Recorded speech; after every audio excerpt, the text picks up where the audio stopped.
ನಮಸ್ಕಾರ ವಕೀಲ್ ಸಾಹೇಬ.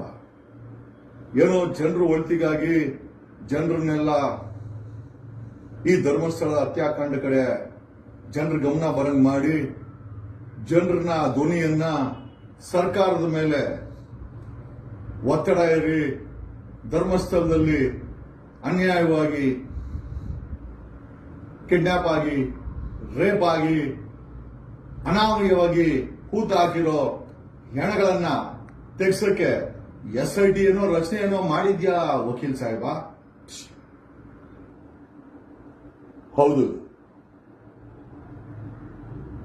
ಹತ್ಯಾಕಾಂಡಕ ತನಿಖೆ ಮಾಡಕ್ಕೆ ಜನರ ಧ್ವನಿಯಲ್ಲಿ SIT ಏನೋ ರಚನೆ ಮಾಡಿದ್ದೀವಿ.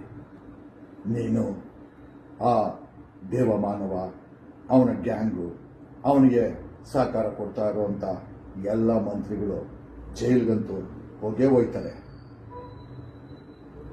ಆಮೇಲೆ ಇದೇ ಮೊದಲ ಬಾರಿ ಏನು ನಾನು ಹೋರಾಟ ಮಾಡಿಲ್ಲ. ಇತಿಹಾಸ ತೆಗೆದ್ರೆ ನನ್ನ ಇತಿಹಾಸದಲ್ಲಿ ನಾಯಿ ನರಿಗಳ ತರ ಹಗೆದು ಬಗೆದು ಜೈಲು ಕಳಿಸಿರುವಂತ ಎಷ್ಟೋ ಕೇಸುಗಳಿದೆ. ವಕೀಲ್ ಸಾಹೇಬ, ಹಣ ಏನೋ SIT ಕೈಯಲ್ಲಿ ಹೊರಗಡೆ ತೆಗೆಸ್ತಾ ಇದೆಯಾ?